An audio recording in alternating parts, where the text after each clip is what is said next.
Thursday night, 8:35 p.m. Sorry for the late, running a little late, as per usual, because, you know, nothing ever decides to work right on time when I decide to try to do stuff. So, today we have a very fun stream lined up. Now that the link I just posted is no longer the link to this video you're watching, you gotta send out the link again. Streamlabs is acting up, so everything's just grand.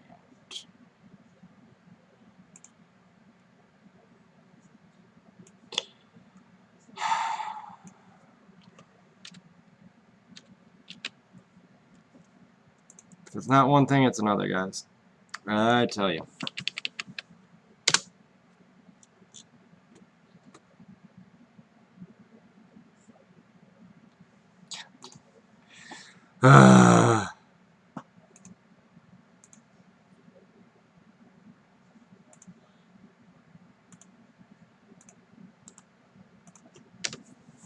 Stupid.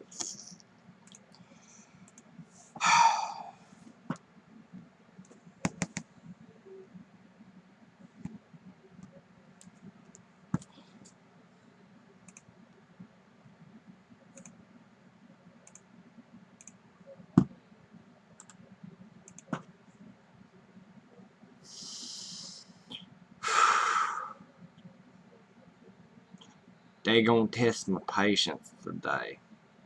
Sorry, just hang tight while I get this. Hey, Toyota. Yep, you're the only one here so far. I'm barely here, so yeah, I'm having Streamlabs issues because, you know, why would anything go right?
Alright, we should be good.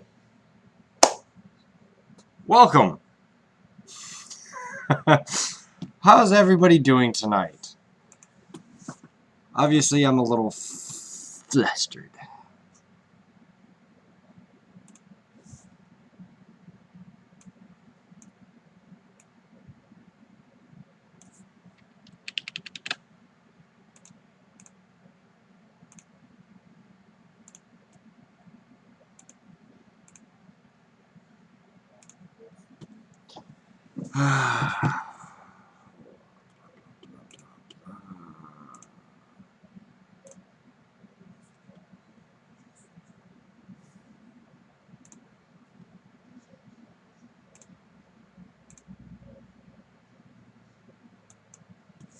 Alright. So, I'm posting a link because Dagger and myself, I'm going to be doing the opening just for a minute. So, Dagger is dealing with some things. We'll do some things. He will be on in a little while to join us. So, anyways, for business, myself and Dagger both reached out to Finity from RSG and Ranger, and we've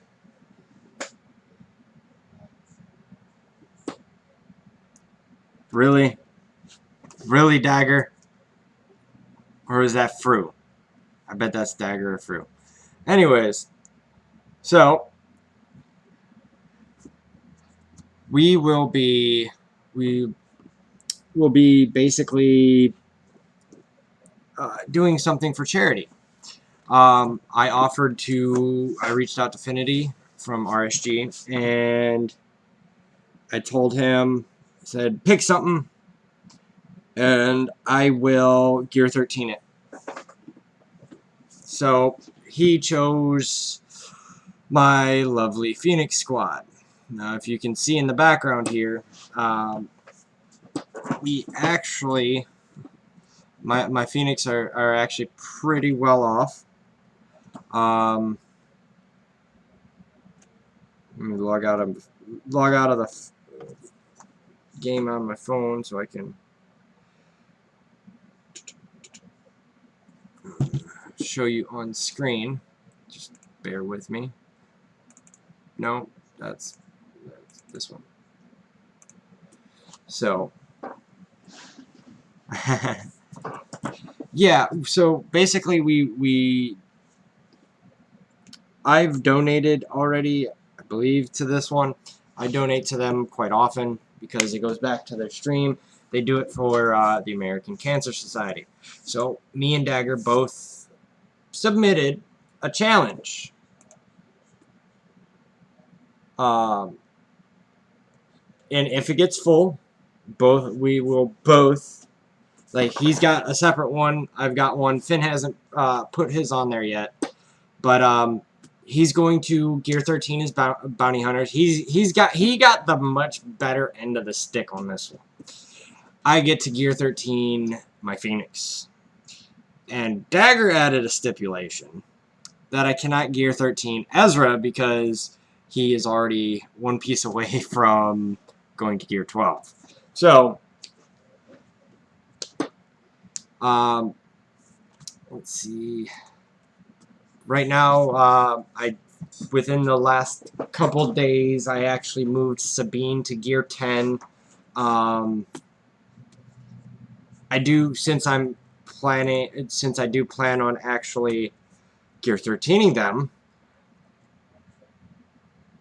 I'm going to put the rest of the Zetas on. I already have 3 Zetas, so there's only 2 more to do. Shafted, yes, kind of, but I don't care. This is for the American Cancer Society to raise money. This is just a game. They're actually doing something, like, honorable. So I wanted to chip in, give them something fun to work towards. So yeah, exactly. Might as well go all out. But it's it's frustrating, but you know what? I will 100% participate. I'm not going to half-ass it. I'm going to participate.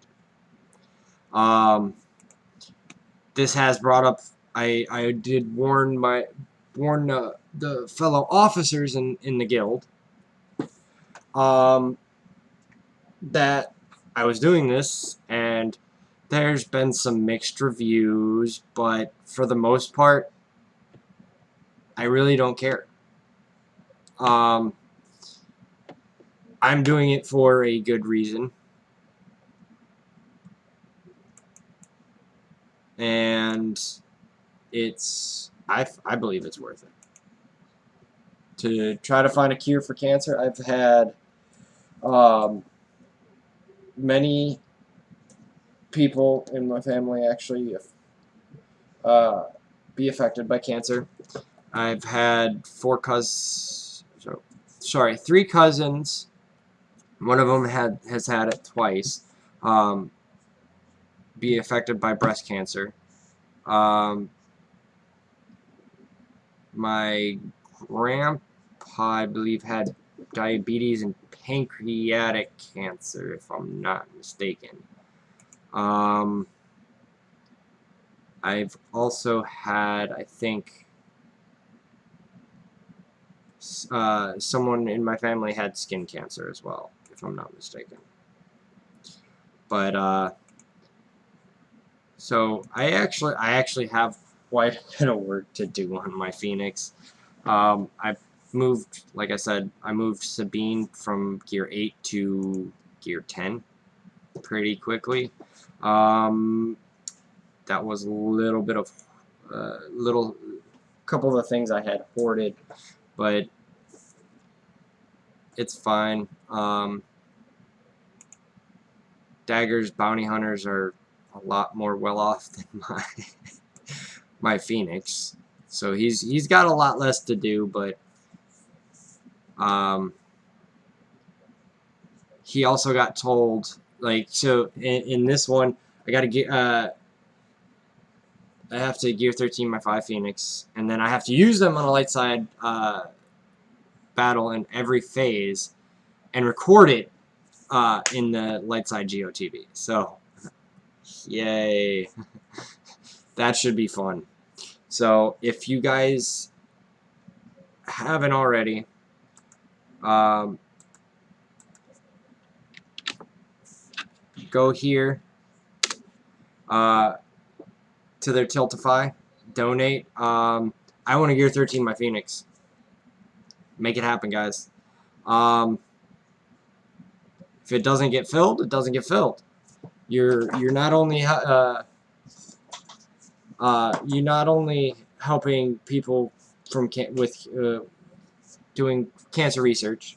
You're making me look like a fool. But yeah, the link's down in the comments now. I really want to Gear 13 though, so I want to see this $500 get filled. It's worth it. Well, Dagger, in my defense, if I Gear 13 them, they're going to relic at least 2 because it's free. And I'll probably end up actually doing all 6 if that's the case. If it does get filled, not just 5. Because why not? But yeah, I really want to see that that challenge get filled, and I want to see Dagger's challenge get filled as well. So let's make it happen, guys. I want to do this. I want to see those challenges get filled. What else? We're gonna briefly talk about or well, we're not going to briefly. It'll probably end up turning into a massive shitstorm of a conversation about the dev Q&A. And Dagger and myself have both officially hit Kyber yesterday. So there's that. Well, Dagger, you gear 13ing gear 13. So I'm going. So you gave me a stipulation, Dagger. I'm gonna live on stream. Here's a stipulation. You have to gear 13, Cad Bane, IG88, Boba. Your boss is already gear 13, so there's that. Make that happen, and that gives you 4 ships that are extremely good.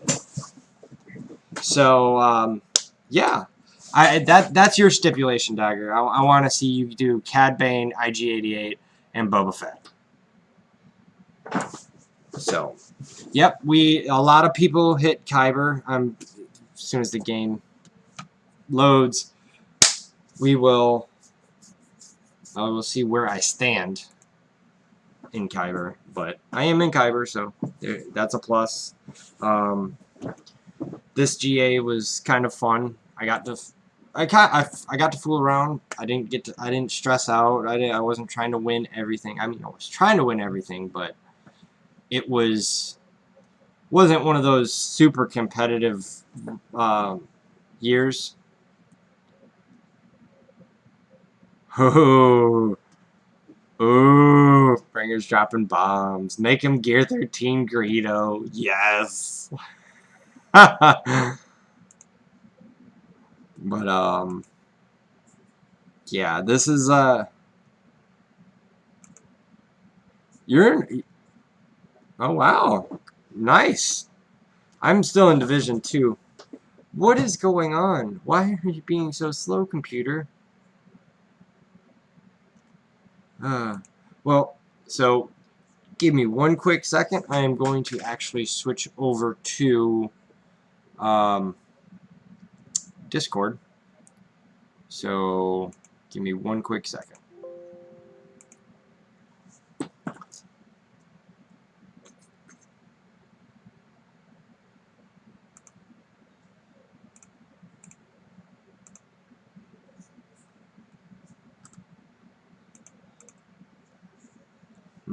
There it is. Alright. So bring up Streamlabs again, and we're going to switch over to, there we go.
Testing. Testing.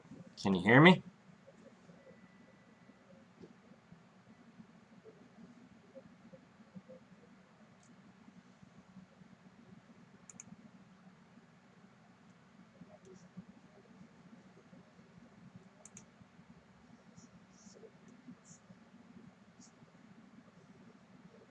Testing. Can you hear me?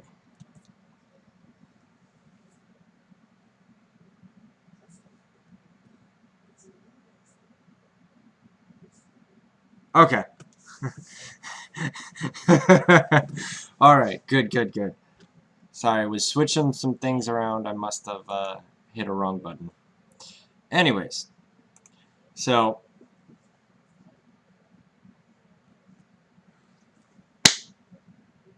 as I was saying, they covered 7 categories in the Q&A. We are going to completely just skip one because I feel like it shouldn't have even been, like, the questions that they just that were asked or answered by them. I feel like there shouldn't have been that many questions for that were answered about that.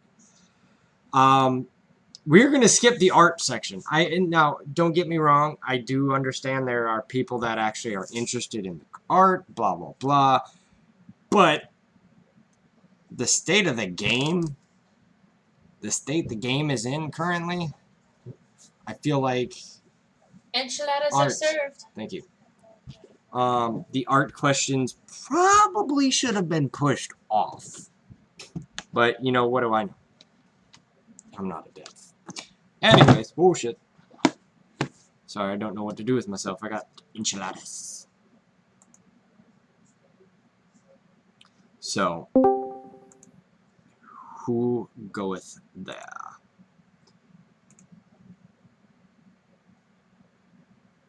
Is that our esteemed co-host?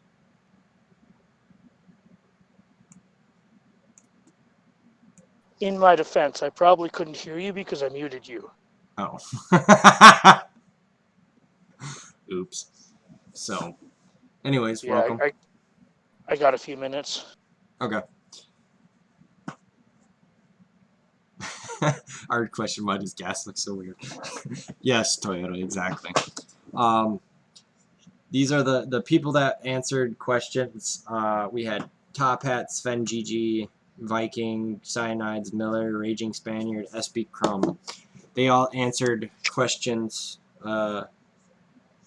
So we're gonna first start with general questions.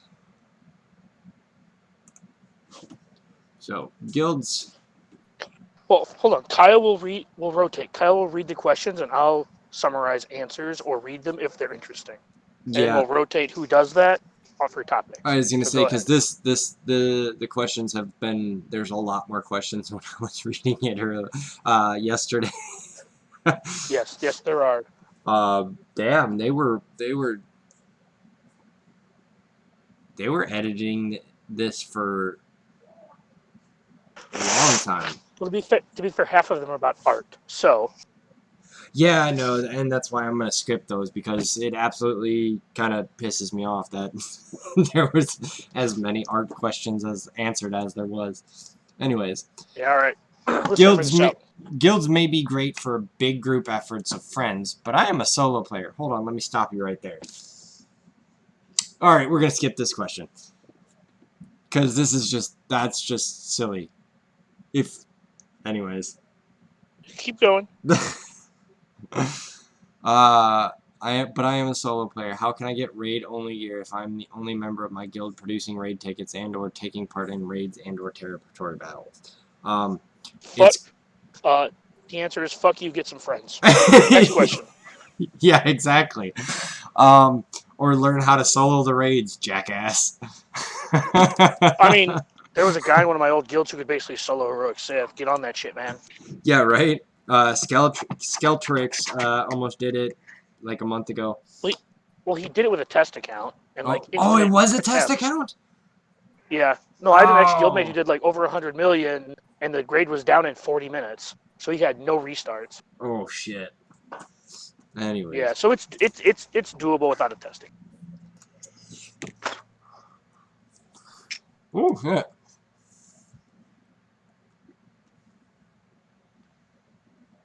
Sorry. Let's go. Enchiladas are hot. Are we getting any closer to having a more organized way to farm gear? Still waiting for that QOL update where we choose to favorite gear to farm it without going through character interfaces. Get good. That's the answer. No, their answer is no, we aren't there. We keep talking about it, but we're lazy and don't care about quality of life. Next question.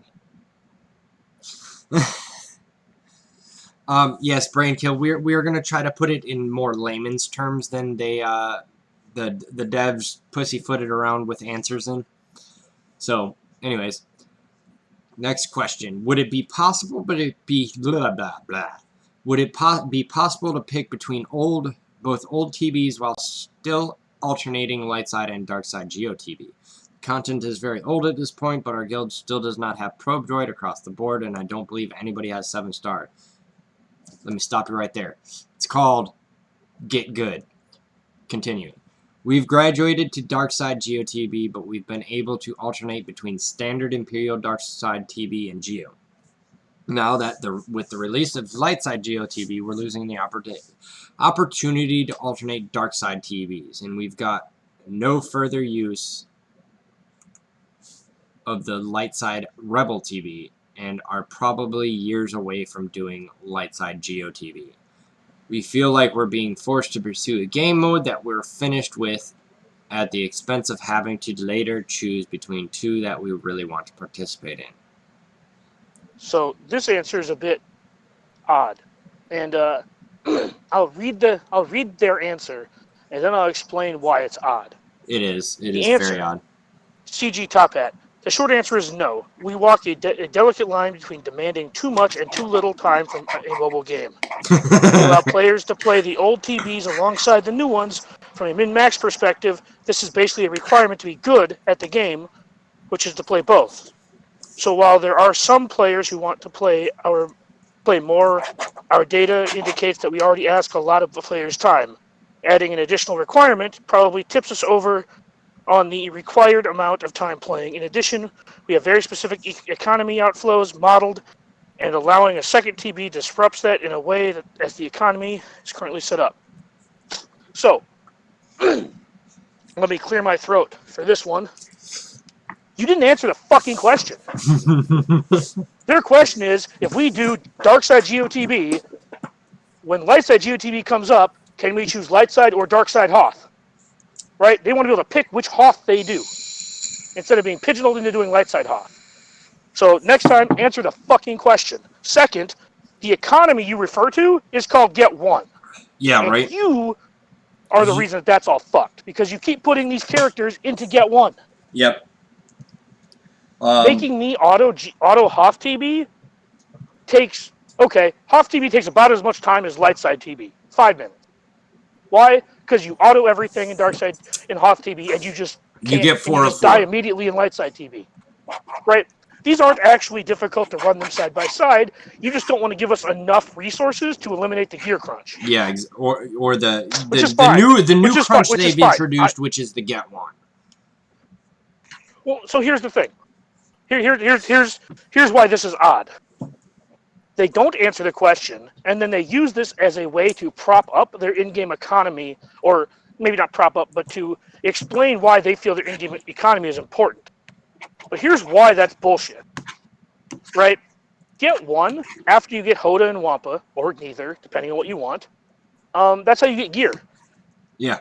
That's how you get gear for relics. That's how you get gear for your characters.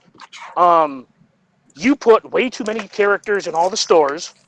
So you have the shard shop, and you have the guild store. I call it the guild store, but it's the Get store. You have those two shops that don't have character. Right? So this is how you get your Gear 12 gear. Or your Malik. And I was okay with Malik being in here. But now you're because it's like, okay, cool, you did something neat. And I find it funny because hold on. Well, hold on. So here's the problem. Your in-game economy you referenced revolves around gear. You decided to make that the crunch, right? Gear was a crunch before Malik. Gear was a crunch before Relics. By the way, we got right? Mark V droid collars from Rancor. Oh, cool. But I'm just, do you kind of see where I'm going here? Before Malik, we used Get 1 for gear. Yep. And we were still in a gear crunch. And then they gave us Malik, so the gear crunch gets harder. And then they give us Relics, so the gear crunch gets harder. And then they give us another Get character, so the crunch gets harder. The economy they're referencing, they're intentionally making more difficult, even though that's the problem. And then they give us 3 Kairos a day and tell us to fuck off. Yeah, exactly. Like, this doesn't make sense. It's very frustrating that they use the term economy here, because this feels like they wanted to pick a question. It feels like they wanted to give this answer, and they didn't really care which question they gave this answer to. Yeah, exactly. And that's why it feels odd. They didn't answer the question, and they tried to defend the Get 1 crunch or the gear crunch. Okay, sorry. That was kind of my thing. I didn't mean to trample on you there. No, you're fine. This is one of those answers I was very unhappy about. Oh, trust me. I actually listened to this as RSG was doing their rendition of it, and I laughed my balls off. It was so fucking hilarious. But yeah, no, this was a severely shitty answer, and it actually pissed me right off. Like, there is no. Yeah. Oh, I get it. Yep. But anyways, we're gonna continue on to the next question. In a past interview, CG Top Hat commented, "Interesting. Wonder what that could mean in regards to Echo's basic getting buffs with crit damage up. Now that all 501st are out and we're moving past the Clone Wars, could we get any more clarity on what that means, since he has no crit damage up synergy with clones or 501st?" We were going to do something with it, but we suck at our game and don't understand it, so no. And because Malik the Malik event broke the game twice, and we don't so the have correct enough answer resources. Yes, they said they ran out of time. The correct answer is you couldn't get your shit together, and you're working with a skeleton crew, so while you were doing damage control, you couldn't push any content out. Yep. That's the long and the short of it. I don't care what they say, that is what happened. So. Anyways. Alright. Why do you not utilize the in-game... I'm skipping that. I don't want to read that question. That they read that. I heard that on RSG, and I was just like, what?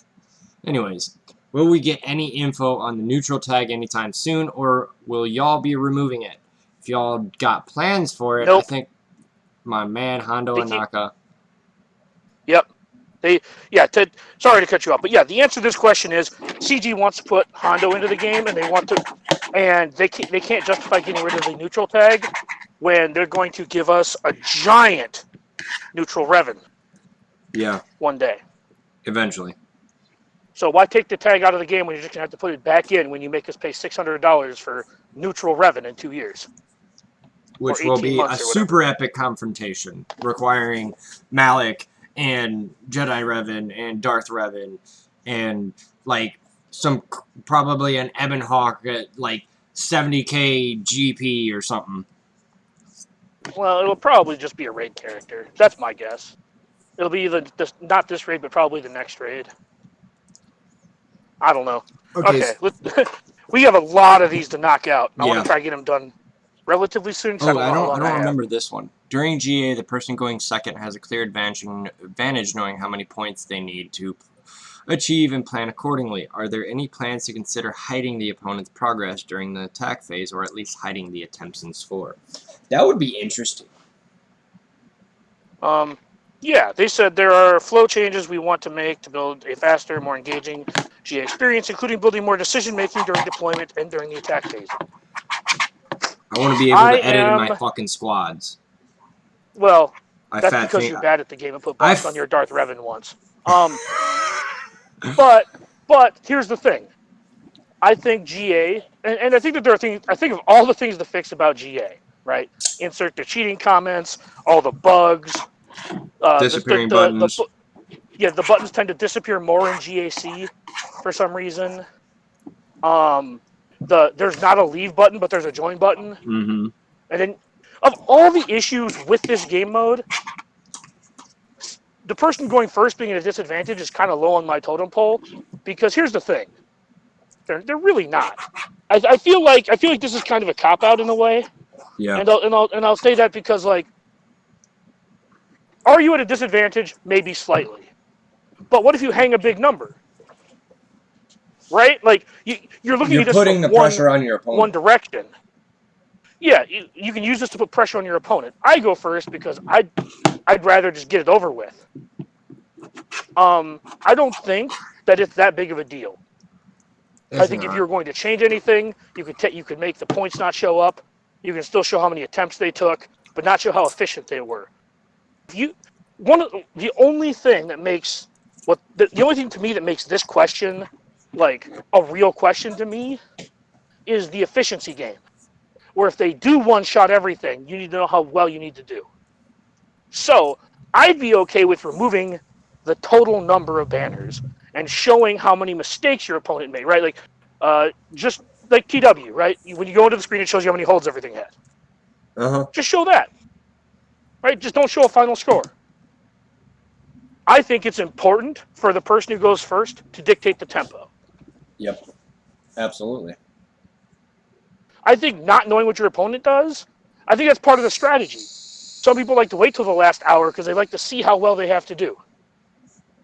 Some people, I played against opponents that would clear a zone and wait for me to go. Like, there, I made my first move. And then they wouldn't go until I went. Yeah. I think that this adds to the strategy. So I would like to see how many holds everything got, like if they had to take 2 battles. But I don't honestly care.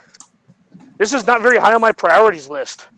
This feels like a question asked by someone who isn't competitive or isn't hyper competitive. Yeah. Or rather, this feels like a question that somebody asked who's not efficient.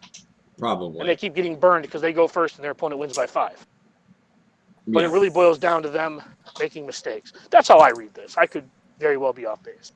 All right. Next question is, what is happening with the beta testing program? Is it still running? What is the future? Nope. Fuck you. Next question. Pretty much. I still don't understand why they went through the motion of, oh, apply for our beta testing program. Here it is. Go apply. That was them stemming the bleeding from the cheating. Right. And like the fixes. Like this summer they had to do a bunch of fixes and stuff. It's whatever. I don't care enough. They did it to try and foster some goodwill and then never did anything with it. All right. So, next question stems off of that one. When are we going to get a public test server with this many characters / ships and all the complexities of various kits? This game is in dire need of a public test server. So all variations of strategies get tested ahead of time. Most of the recent bugs have caused events to be canceled or rescheduled would have been certainly been exposed through a public test server. Their answer is a bunch of buzzwords and soon TM, but we need to make sure that when you test stuff, you don't have quite enough information so we can still sell it to you. Yep. Right? Because if they can't make money off of it. Yeah, so if you have an open test server and you test something, it's like, oh, this is. Remember when IG2K came out and like Warrior said like on his like things like this ship sucks. Yeah. They don't want that. They didn't want that. And that probably has to do with.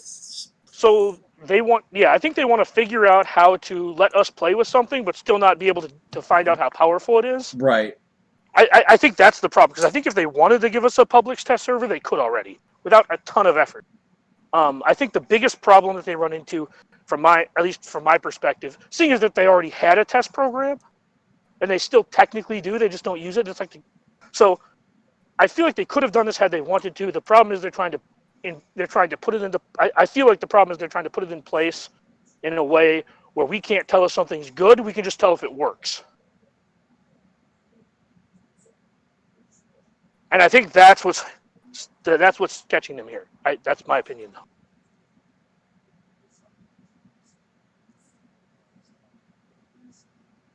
Yeah.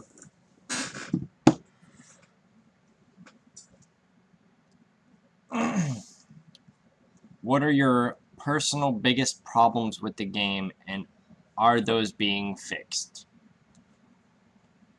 No. Next question.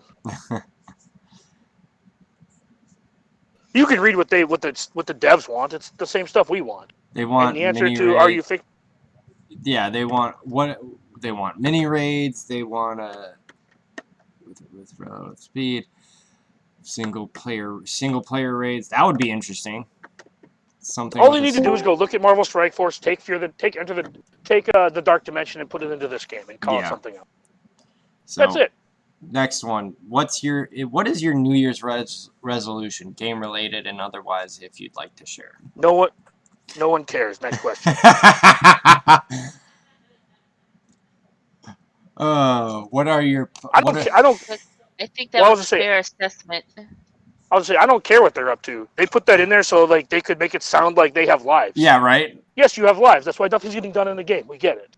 We don't know. We don't need to know what you're doing. I wonder if Top Hat's gonna finally actually stick with a frickin' account and not restart again. I don't care. Anyways, what are the plans for swgoh beyond episode 9? What new updates can we see in early to mid 2000? Or 2020. My bad. The content plans have been in pretty broad strokes up until the last month or so. We're in the process of adding the specific details right now. I think if you look at the Star Wars stuff that's known about the next year, I think you'll get a pretty good idea of what we're thinking about. New systems or modes we're actively working on but can't speak to it specifically at this time. Basically, after episode 9, we're going to jump right back into Clone Wars, kind of like KOTOR. We took a short break from KOTOR, then right back in. And then we're going to get Obi-Wan next summer, and then we're going to get Mandalorian next fall.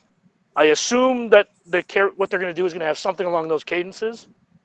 We might get another Obi-Wan either in the spring or the summer, and we'll get those reworks in the spring.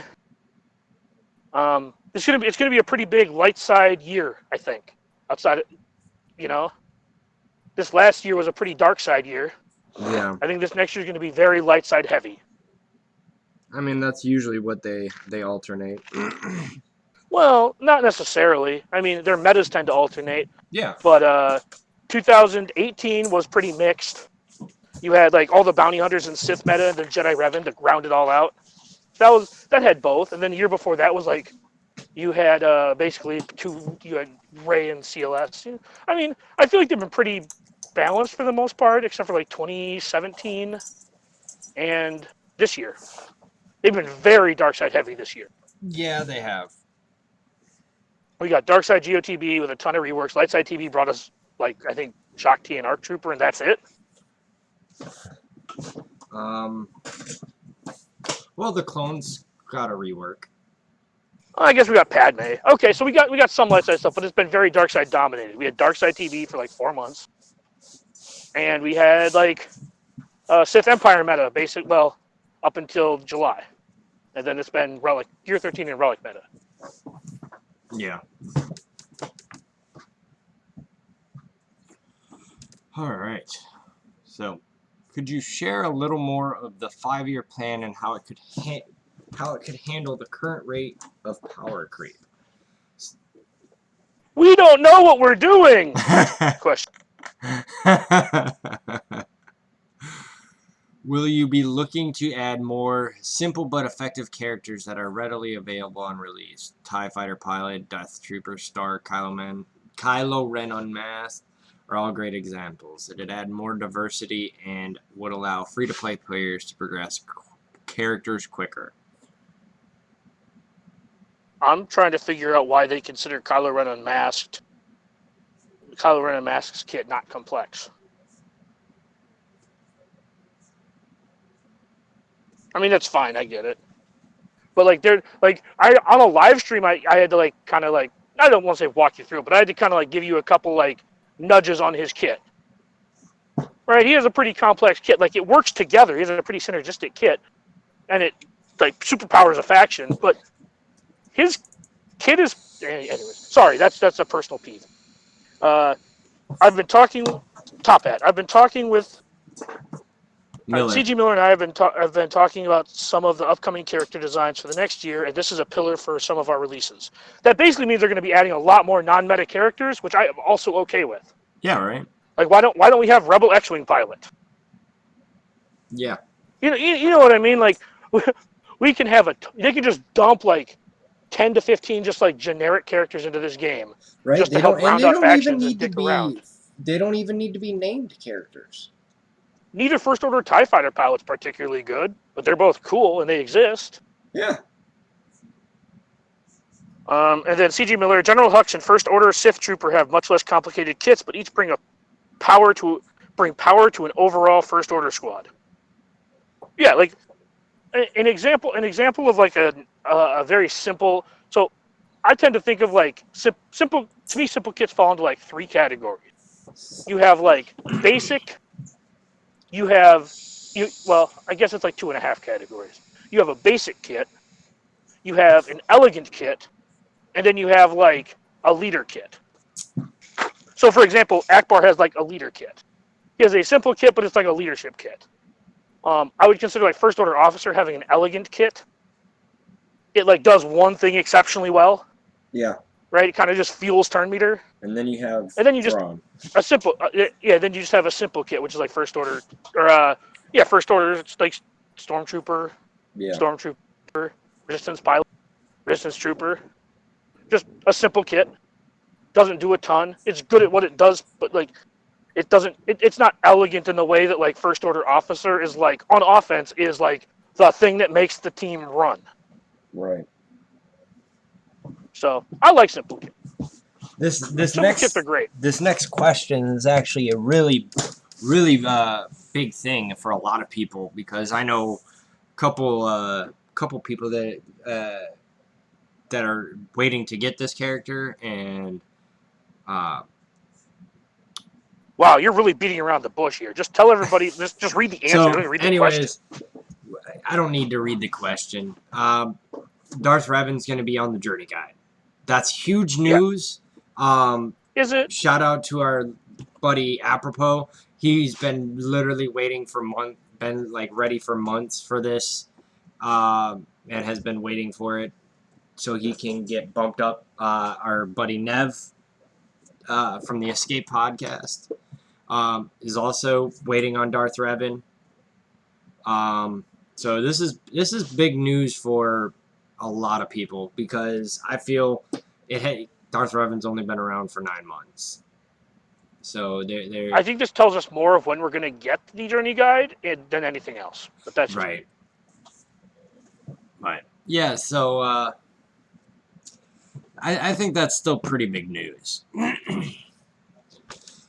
All right, next question. When previewing Dark Side Geo TV, you guys provide insight into how you expected guilds to perform, i.e. XGP should get you Y stars. Between now and the relaunch of Lightside Geo TV, can you provide similar insight into what your expectations were/are for guilds, even on a comparison to Darkside Geo TV?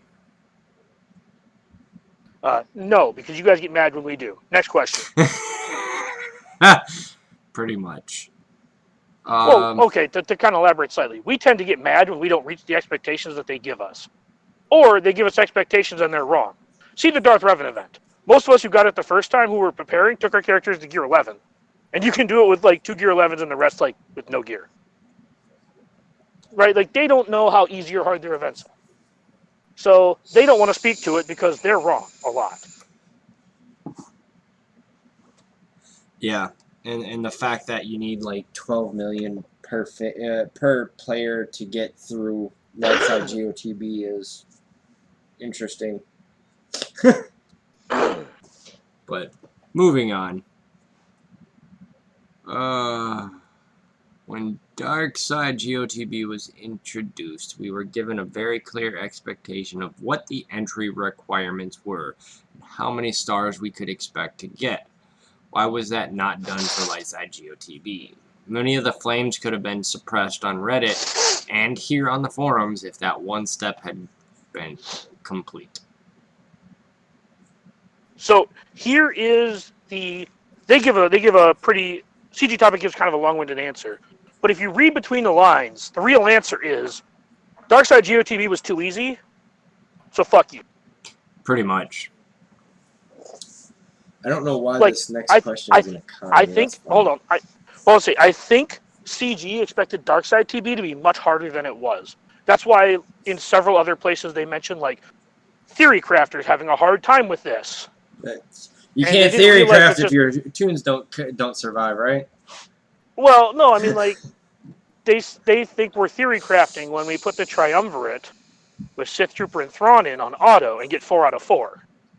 They think that's theory crafting. When really that was an arena team a year ago.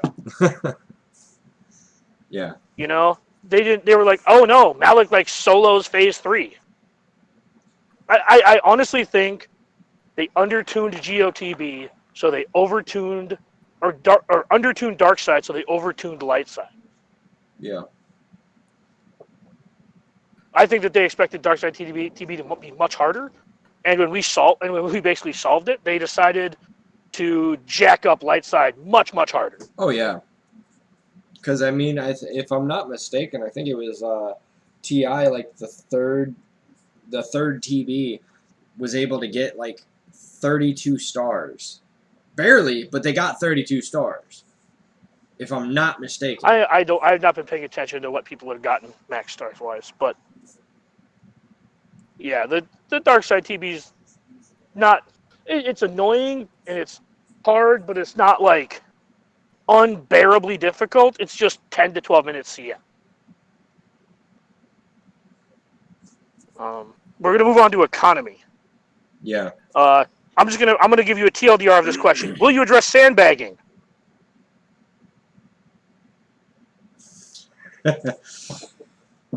Basically, give the answer. They said what's sandbagging? Basically said send me ally codes or the player in a guild that you believe is sandbagging. According to also recently got pointed out that the guild we're in is considered sandbaggers because we don't quote unquote require all 50 players to participate. No.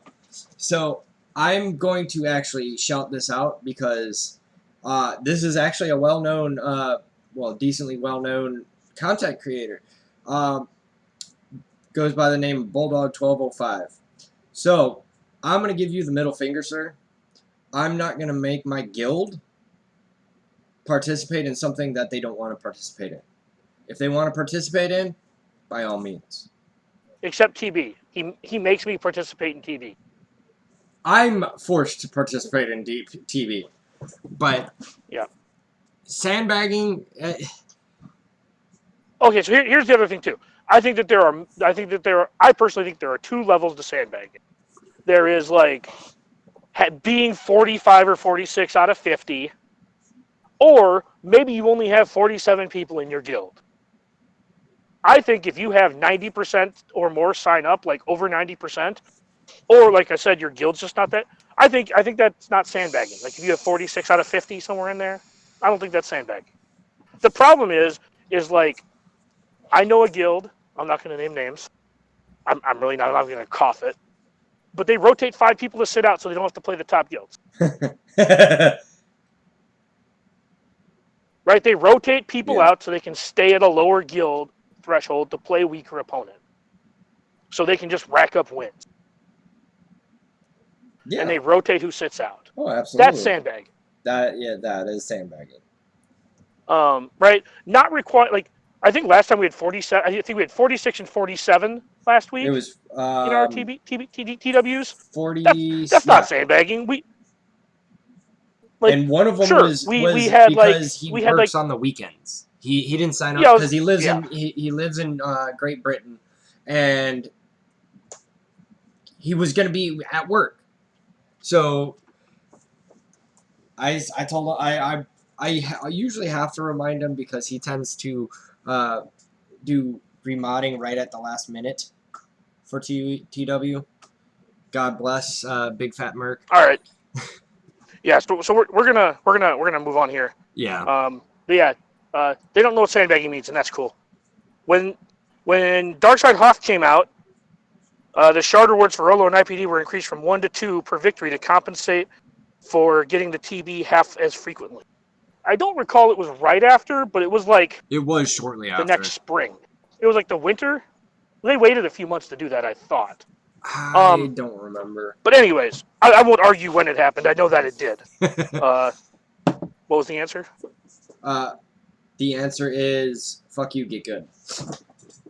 Yep. Yep. To all the devs, first of all, I want to say how great the idea is to develop a feature with the journey guide. This feature will be friendly to longtime players like me, 2 years, and new players. For a free-to-play gamer, it's getting more and more frustrating to be successful in both arenas. Squad Arena has already... Wow, the grammar in this sucks. Squad Arena and Fleet Arena both suck because people who pay to play get into better guilds, blah, blah, blah. Are there plans to put more crystals into other game modes? Put a new tier in challenges?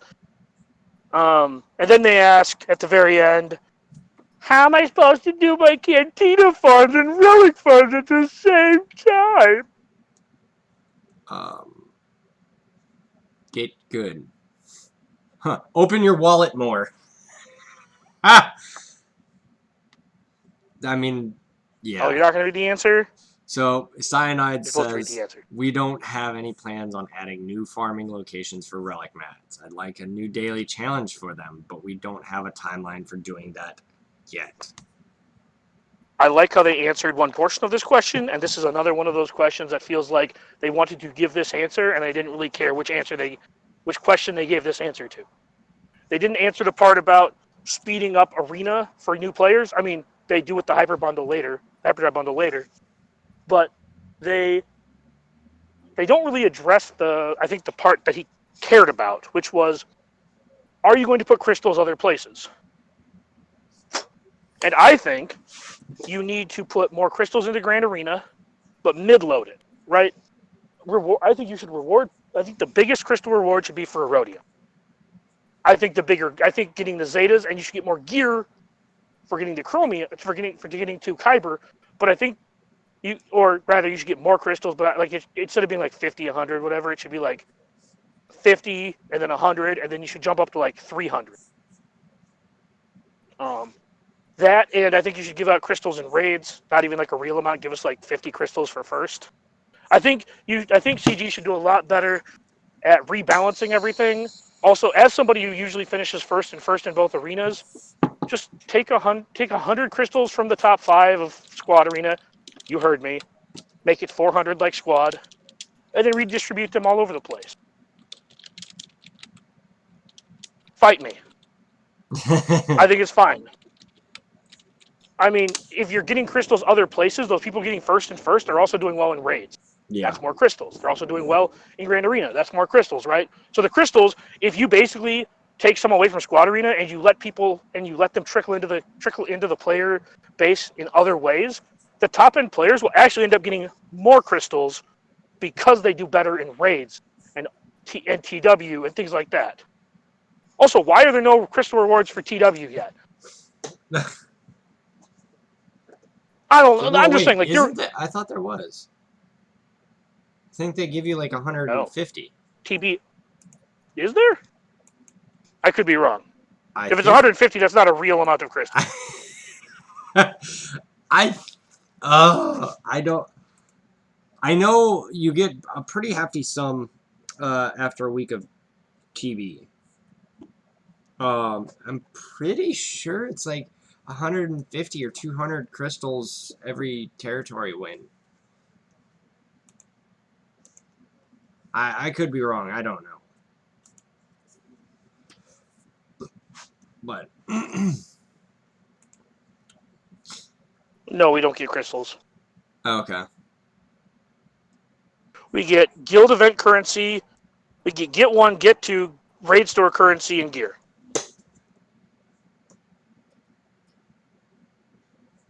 Okay. To cyanides, I think we're down there. Yeah. Yeah. To cyanides, what numbers are a nice surprise that you weren't expecting, like in their game? Oh, okay. So this one's a very, I think, interesting question. We spend a lot of our time to ensure that we aren't surprised by numbers. The numbers are still, that still astound me, though, is how long you all have played swgoh. Oh, so that's this one. Okay. So basically what he said was, I don't understand the question. The question is what it was. Are there any numbers that surprise you in this game, like how many unlocked Anakin, etc.? And he just said that number was much higher than I would have ever expected. Well, no, he said the number that would. Okay, so the actual answer he gave is he said we worked very hard. Well, he said we worked very hard to make sure no numbers surprise us, and then he goes on to say the only number that surprises us is how many you fuckers still play this game. Right. I kid you not. I kid you not. He says that. Yeah. The numbers that still astound me is how long you have all played swgoh. He says that. Like, I mean, I'm taking this out of context, right? But, like, they're surprised we still play the game after all the shit they've done. Yeah. I mean, if that doesn't show you that they're surprised at how many of us still play it. That's basically what I wanted to read that question for. Yeah, we got there, Dark Stanley. I got there. It took a quick Google. Some of the answers for how long people play is funny. Well, considering you should quit yesterday.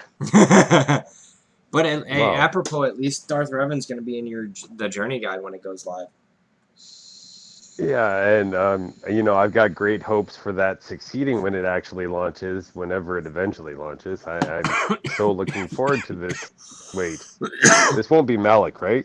No, just or Darth TV.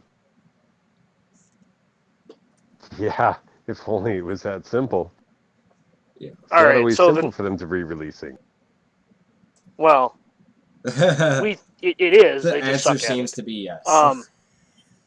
Are the GAC rewards still in line with what is expected?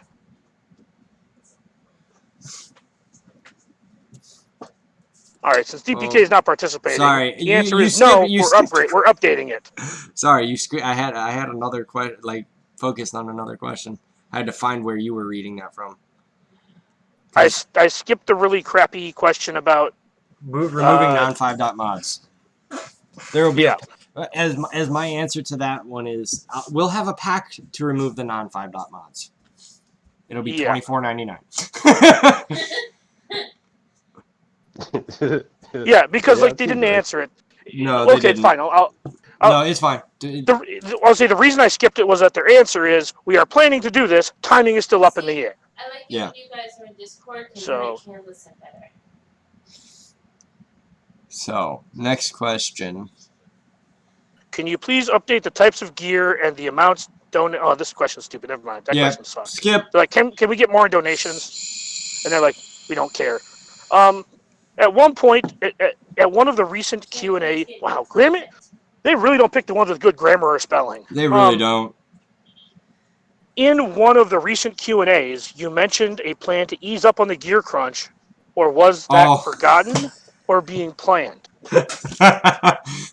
So ease up on the gear crunch? So no, basically, I'm gonna read it because it's a long-winded answer, but it's actually kind of clever. This is like one of the first real answers they gave. Yeah, this is in my opinion. Yeah, so I'm gonna read this one. It's not a good answer, but it is a real one. I'm gonna read this in its entirety. No, I haven't forgot, and we are planning more. We added Kairos to daily activities completion. Kairos to daily activities completions and territory war rewards. Reduced the crystal and shard shop cost of Gear 12 and added Gear 12 Plus to shard shop. Reduced the energy cost of ship energy, increased the ship refresh rate of ship energy, and added Gear 12 Plus to ship nodes. Actually, my question back is define easing. I hear easing a lot, but it is very subjective. Mathematically, we have eased your gear grind, but that doesn't mean that players actually feel the easing. This isn't being snarky. I am genuinely interested in what everyone's definition of easing is to see if I can somehow help that feeling. So, basically, this answer is really hold on. This answer is super simple. Are you guys all ready? You guys all ready? Yes. Ready? 7-star unlocks for epic confrontations. You have to wait till the second time to get the next 2 stars. No one can 7-star on the first try. I would be okay with that. There, I solved your gear crunch. The whole point of the 5-star unlock is to make you work for a powerful character, so it's not oppressive out of the gate. That was like the reason behind it. They wanted us to all have access to powerful characters, or people who bought them to have them, but they didn't want them to be meta immediately. The best way to do that is to make you unlock it the first time and 7-star it the second time. Yeah. That's the perfect way to do it. If you get it the first time, you'll have the half meta the first go, and then the full meta the second go. Yeah. Stop making us use get one. Let us use that for gear. But they want to reward the hoarders, not the whales. They want to reward the hoarders now. I need to start hoarding more. It's become Galaxy of But anyways, hoarders. that is, I feel like that's a very good solution. Also, to kind of pick on what he said a bit,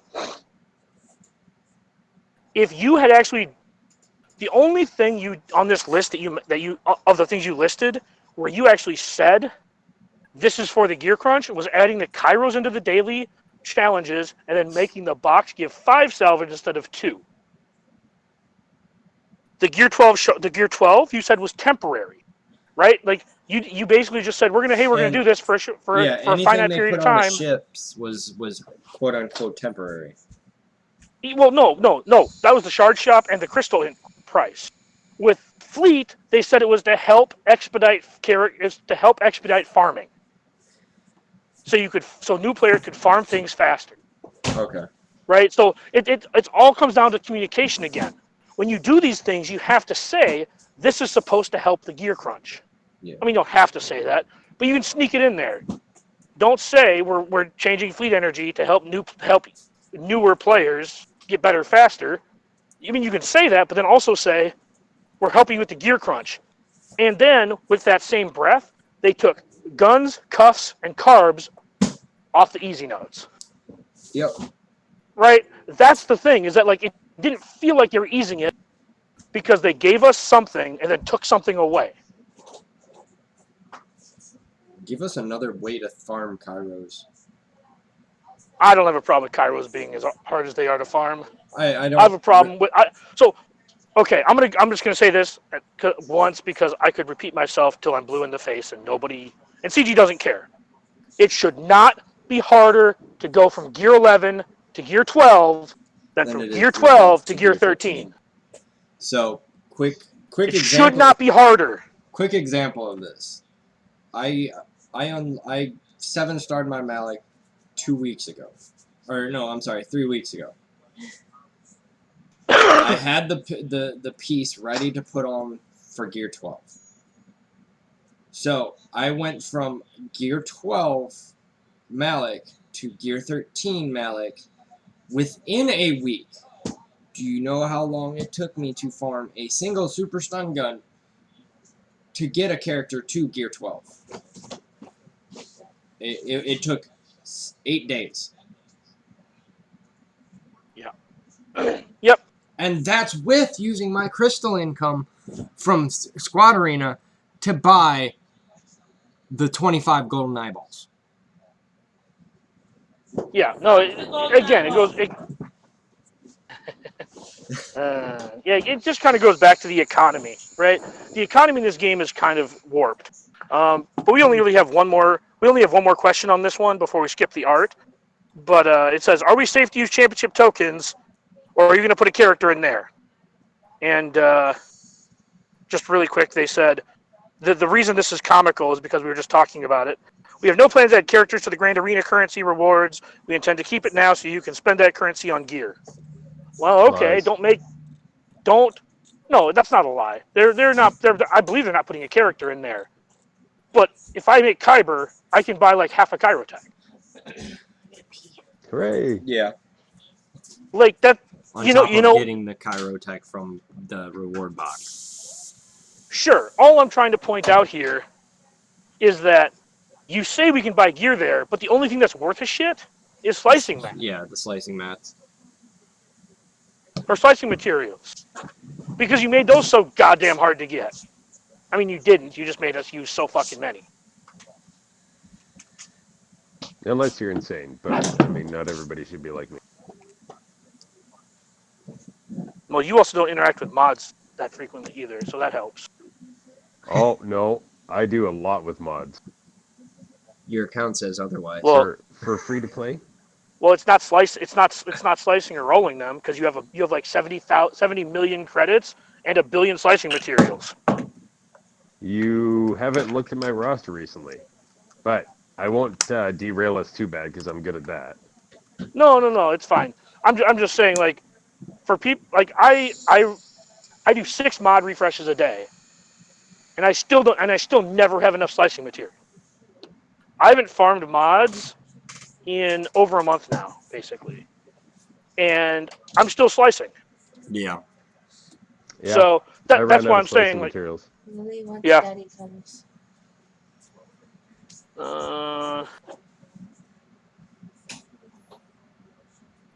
Just to kind of touch on a couple of these, The Mandalorian, I've spoken. No plans for it. That'll be next fall. Yes, we get to redo events for fun, for no rewards. No, they're not going to rotate which sub-meta is good because that's stupid and takes way too much time. No, we're not getting Mythic and Arcade raids because they're lazy and had to fix Malik. They say they're going to work on putting out things like Assault Battles. We'll see.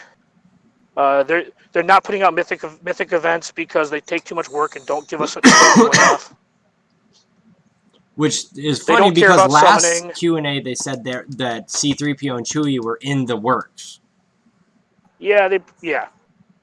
They also said that they have no real reason to rework characters to make them summon.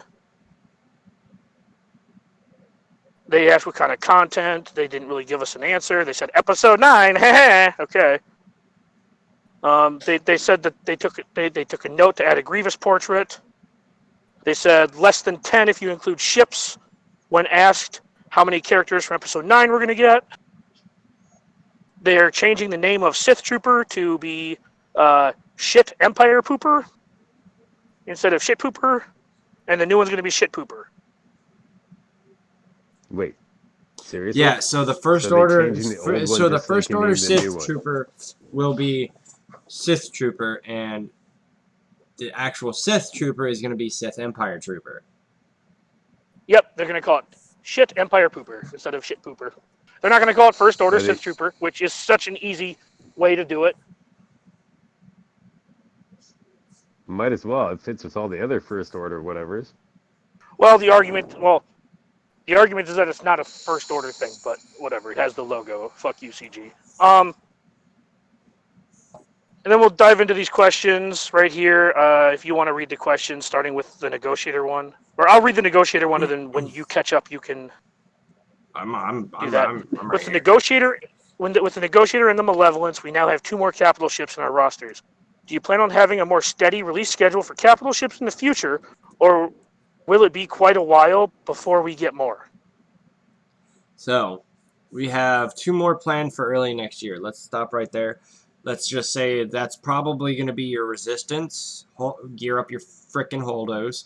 And your first order. Gear up your general hux. Get ready to wail, motherfuckers. Anyways. Yeah, Hux and Holdo. Yeah, buddy. I would actually love to see, like, farmable capital ships. Right? Right? Like, give us, like, maybe not marquees, but galactic chases or something, right? I would love to see one that's not legendary, not a get store, and not, like, a challenge. Or you can put them in challenges and give us 2 more challenges. Something like that. So, continuing on. But with all the things that could change. Plan for early, but with all things that could change. From there, we are going to monitor and see how the ship meta changes and plan for future capital ships from there. We'd like to have a lot more in there, but capital ships are tricky to release because of a lot of factors. Characters to support them, ships to support them, what do their abilities do, how do we make owning a capital ship fun, etc. Wait, make owning a capital ship fun. Right, okay. Ship events would help that. Something we want to kick out, and some way to modify your ships would help. Long story short, more are coming. We're thinking about it. So, Dagger, what happened to the Mace Windu rework? Oh. Well, that's one way to go from one answer into the next question. But well, never that mind. means that they've announced. That means they've actually told us ahead of time that we have 2 first order characters coming, and we know which 2. Well, guaranteed first order and sort of not really kind of a fifth first order character. Yeah. So we already know 2 characters that are coming to the game. That's a lot for how much we know on average. Yeah, right. Like this is they dropped this on us last month. They dropped it. Yeah, they let us know that these were coming last month. So that's 2 months ahead of time.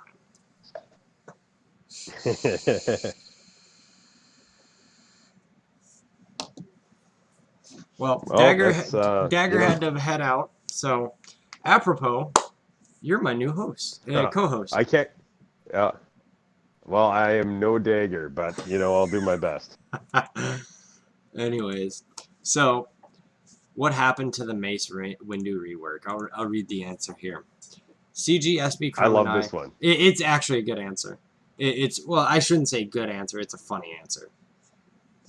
From CG Eric, SB Crumb and I recently spoke to this on a podcast with our friends over at Galactic War Report. Long story short, we had initially planned to do a Mace Windu rework, but because we suck at our jobs, ended up running out of time to do it justice. Mace is a cool character, so we didn't want to release a just okay rework. New characters and events is really Top Hat's area to speak to, and funny story. He came to me after the podcast and said, "Thanks for signing me up for a Mace Windu rework next year. But there is a new season of Clone Wars animated series coming up next year that presents an interesting opportunity to explore more content from Clone Wars. So, maybe." On the surface, that answer is very amusing and a funny story, but that also means they weren't actually going to do it. Yeah. That means they weren't planning for it. That thing that takes them 6 to 9 months to a year in advance of getting ready for, they didn't actually have on the schedule. Yeah. So they literally put Mace Windu as something on the light side Geo TV, and then weren't even planning to rework him. That is. So if they don't realize how wrong that actually is, y'all motherfuckers need Jesus. That blows my mind. So, I mean, my Gear 10 Mace Windu will gladly go to Gear 12 when he gets his rework. So, sayonara. Get him ready. Next question. You guys mentioned working on new content tools to chum out content faster. Any update on when that will be complete? If the game stopped breaking, they'd be able to do more things. Come on, guys. Breaking the game. Basically, he's like, it's not a magic make content button. There's still art and animation that need to be done, milestones, and balancing the characters to fit where we expect them in the meta. So, Well, that's and for anybody probably that's ever done any level of computer work, the amount of work that goes in even stupidest, simplest thing is a lot more than most people think, but not as much as some people would imagine. yes. Cool. Okay. I mean, if some people don't realize how complicated it can be to add a button into things, but as we've seen recently, just adding a single button can be enough to make a whole lot of things that we never look at free. Yeah. It's true. Not that I'm excusing an exceptionally long period of time in between more content.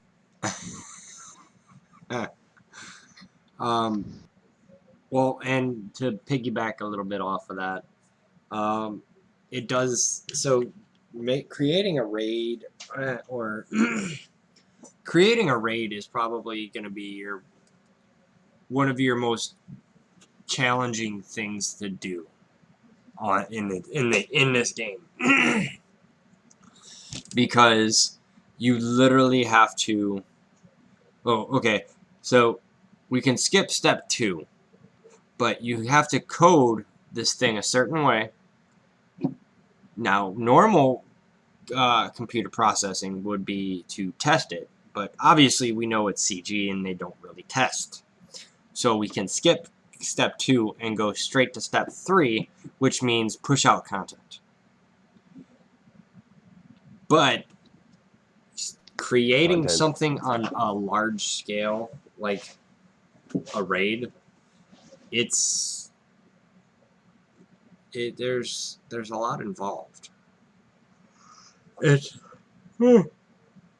not easy. So there's we're getting a raid, and that's why it's probably their resources are diminished right now, and it seems like they're not doing anything. But it's probably because they're trying to code a new raid. But anyways, we're going to move on to the next set of questions. The next topic was technical issues. This question's funny. It has been going on for over a year now. When will you fix the bug where the game freezes and buttons disappear? I almost lost a perfect record in GAC this time around due to a game crippling bug that you can't fix. Alright, Toyota, you take it easy, buddy, and may the shorts be with you. Take care, man. So, Top Hat said, our recently released battle restart text covers about 90% of instances, which is a great improvement, but there is still a 10% to fix. We are about to start looking for the next source of the disappearing buttons issue. Okay, so we're almost there, but not quite there. Gotcha. Did you guys ever... It's a bit interesting that multiple issues, though, that they couldn't even spot the fact that there's multiple issues. Yeah, right. They also need to fix the fact that of some GAs you'll finish a match and the victory screen won't load, and it forces you to force quit the game. Forces you to force quit the app. I had that happen to me once. Yeah, that's... Dagger's had it happen to him once. I've heard multiple accounts from many different people. It's not fun. Yeah, it sucks. I haven't gone through the same things. Like, I've had it happen I'm nervous to talk about it because everyone who talks about it ends up having it happen to them. But it's only happened to me once so far. I'm sure it'll. Better knock on wood, man. Not looking forward to it. Hey, at least I made it to Kyber this time. So I Yeah, finally got the Kyber till I congratulations. can, stop worrying about that and just keep having. That's funny. I lost 2 and still managed it. Probably because of ships.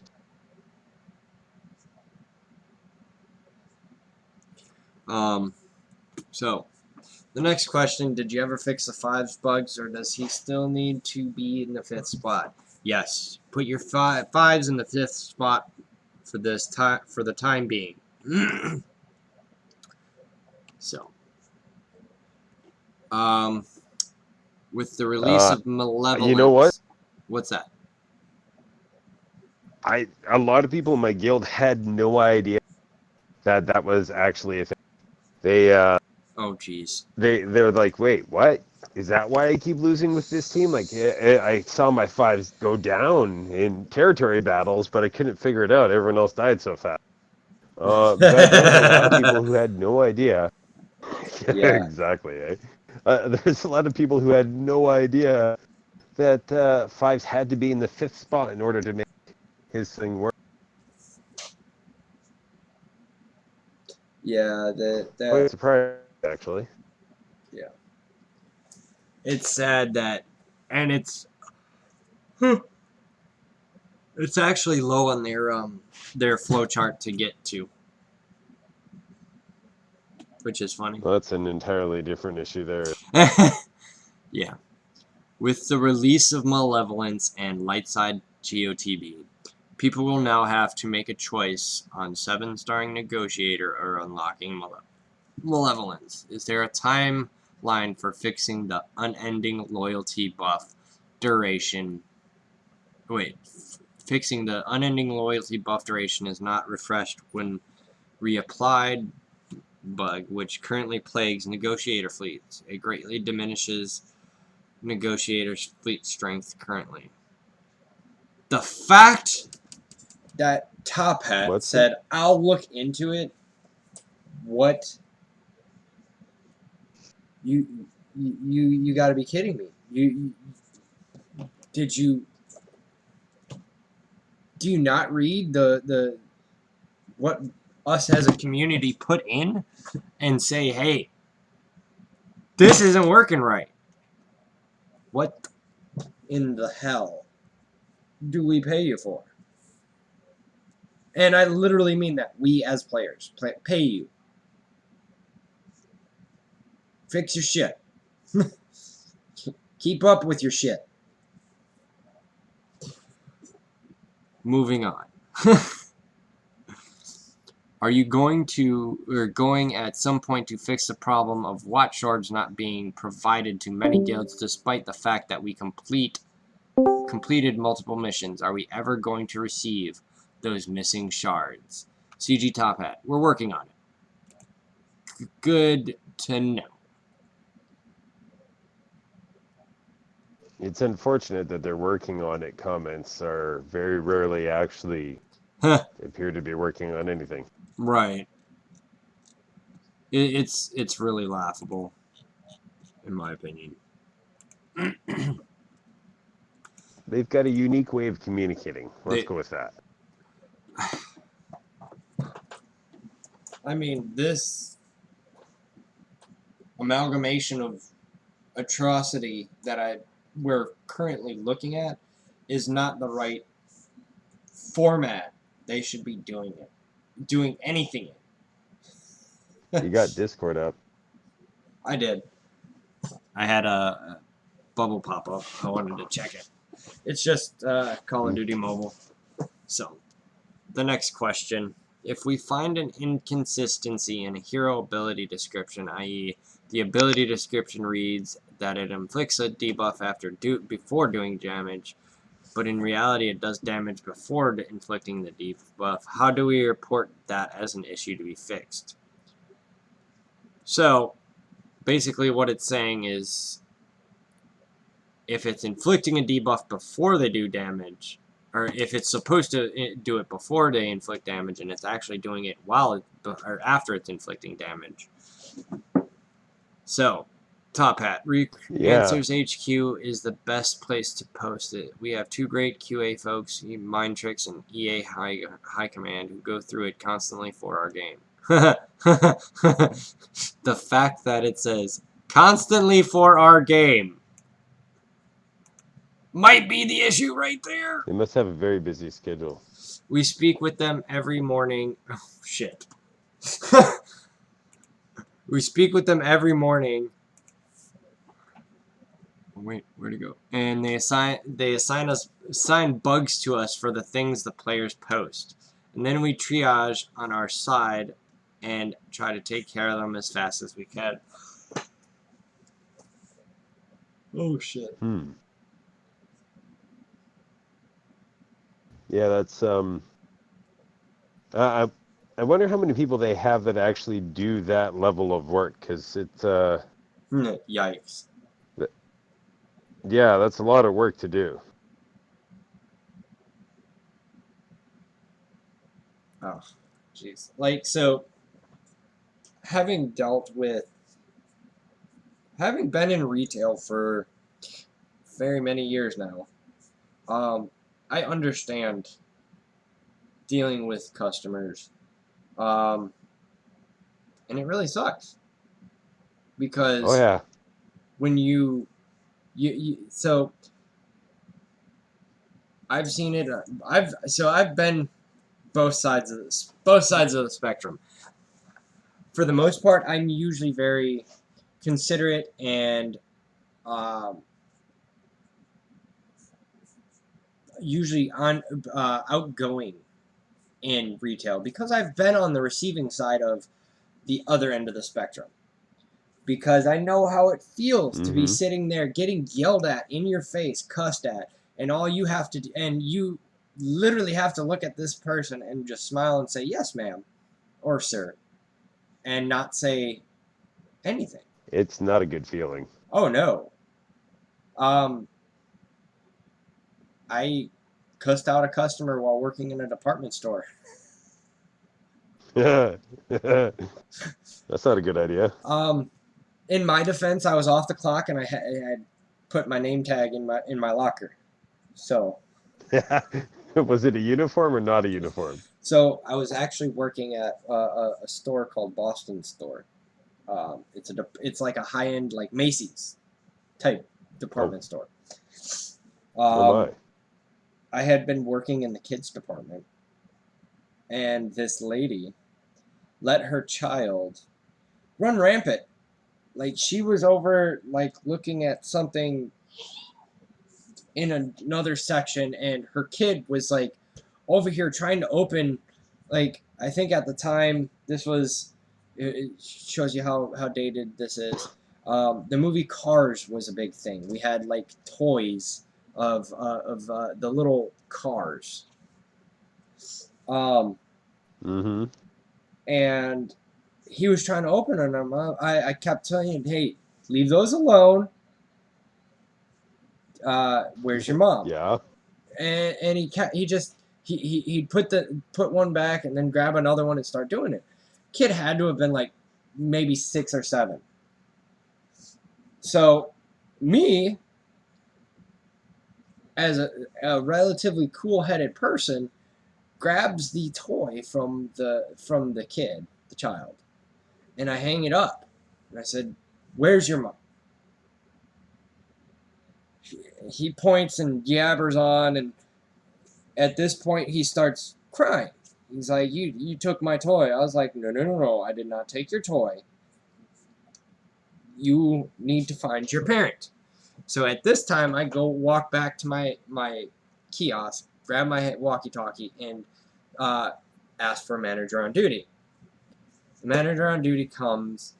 The kids, I'm still pulling toys away from the kid, and they caught all this on camera too, and saying, "No, stop." Guess whose mom finally walks around the corner and proceeds to cuss me out. Why are you touching my kid? You're taking toys away from my kid. Blah blah blah. I'm like, ma'am, I am taking away the toys from your child. Who? Wait, where in the hell did you come from? Because he's trying to open them.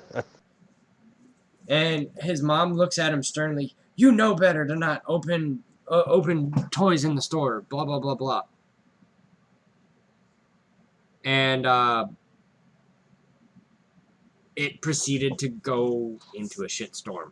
The kid literally started throwing a fit and banging his head on tile floor. And I'm not saying softly. This guy had blood splatters on my tiles. And I'm like, ma'am, are you going to do something about this? You made him cry. What the? Are you serious? At this time, the manager's finally getting there, and there's a kid beating his freaking head on the damn tile. The mom's cussing at me, and I'm just sitting there like, what the fuck do I do? So the manager on duty came and explained that we had that he was doing his job. The kid was trying to open the toys. I went behind the counter and I'm just like, I've got like 3 minutes. So it's like 3 minutes till my shift is done. And I'm sitting there just like staring at the clock for the next 2 minutes. At 1 minute till my shift ends, she comes, and after the manager walks away and says, "You're such an asshole." So I was like, you know what? Clocked out, walked to my locker, took off my shirt, and I followed the lady outside and cussed her out. So I did not do it in the store. I did it outside. But this kid literally had a big lump, probably about the size of a decent-sized grapefruit, on his noggin. Now, mind you, his noggin is probably the size of a cantaloupe. But he had blood running down his face. Like, I was like, what do I even do? No training in any kind of retail prepares you for a kid just smashing his head on the floor. Like, what do you do in that situation? Because of seizures and one of my kids having had one, I actually do know what to do, but I never learned that in any job that I ever had. You learned that from being a puppy. I actually, my first aid course probably touched upon it, but it wasn't something that stuck in my head until it happened to my own child. Oh God, yeah. So, yeah, it's like, in this case, I actually learned from the pediatrician and other doctors, no child will continue to the point where they actually hurt themselves, like actual hurt. Yes, the kid might have been bleeding, but he's not doing actual damage to himself unless you happen to be dealing with a child who has some extreme issues and whatever unfortunate thing that they were born with has caused some even crazier stuff. Yeah, I don't know. But that's I was hearing level on the floor, so I don't know. Yeah, it was a little more hollow than right that, but yeah, that was. Oh, I have never. And none of us won. I have never wanted to leave work. Just walk out of a job more than that day. No doubt, man. Like, I've done fast food from the cook all the way up to restaurant manager of Denny's, EB Games or GameStop, however you want to look at them. Yeah. I was an assistant manager there. Like, I never had a kid smashing their head till they've been bleeding over any incident, up to and including telling a parent what Call of Duty actually was before that 12-year-old kid took it home to play it. Yeah, I did not make a lot of friends with the preteen community. Yeah, there was a time at a GameStop, this little probably, I want to say he was like probably 5 or 6. He looked to be about the height of a 5 or 6-year-old. I had him cuss me out. Just I wasn't in one of those ones that was in the mall. I was in one of the ones that's like an actual decent sized store. I was looking for a game in the PlayStation section, and I bent over, and the kid wasn't paying attention, and he bumped into me, and he like fell on his ass. And he turns around and he says, "You need to watch where you're fucking going, cracker." I'm like, excuse me? I have never been called a cracker from somebody 6 Yeah, years white old people. before until that day. And I was just like, and the funny thing is his mom comes around the corner and like, I'm telling you, she like Superman punch slapped the shit out of this kid. And I was just like, oh my God. This went from wild to holy cow in no time flat there. Yeah, and I was like, and she's like, I'm so sorry. He's so rude sometimes. I'm like, where did he learn that language? He's like, she was like, I'm so sorry he called you that. And she's like, it's his father. I was like, oh, well, you have a nice day.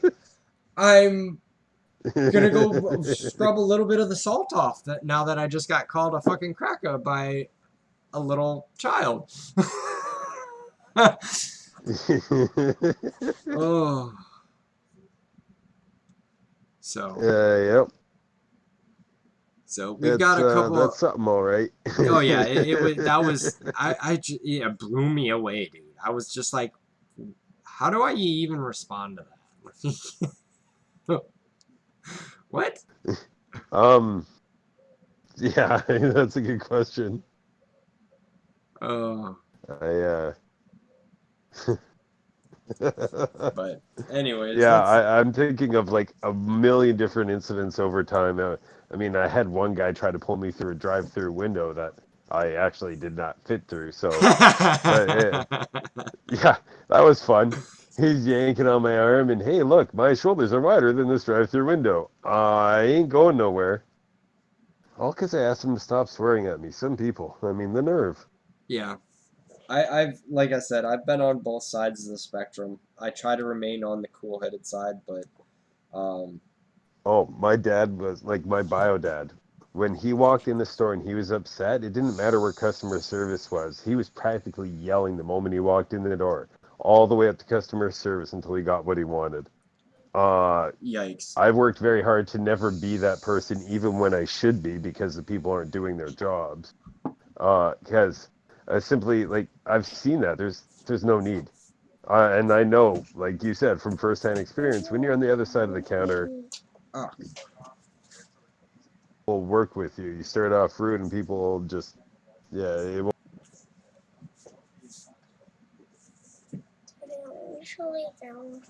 Hold on. Child, what did you do to my headphones? Can you hear me? Testing, testing.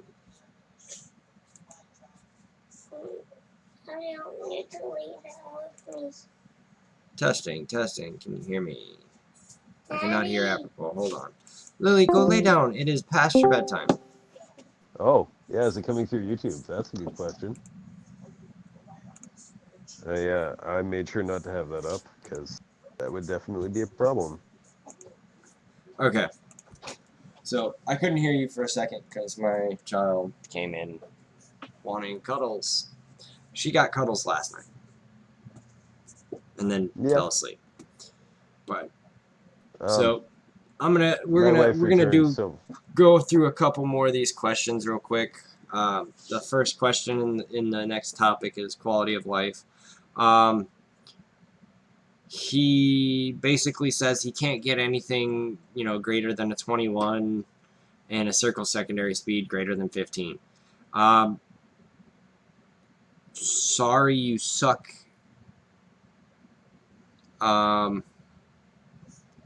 They weren't avoiding the question because it had apparently been asked. Basically, their answer is... Wait. Why is 88... What the hell? Oh, apparently there's multiple Okay, questions. this is new to me. Stop scrolling so I can read this. Oh, sorry. Okay. I have asked this question in the last 3 Q&As and never answered this question. So that's so many want. Here, you want me to start with the question and you work through the answer? Yeah, go ahead.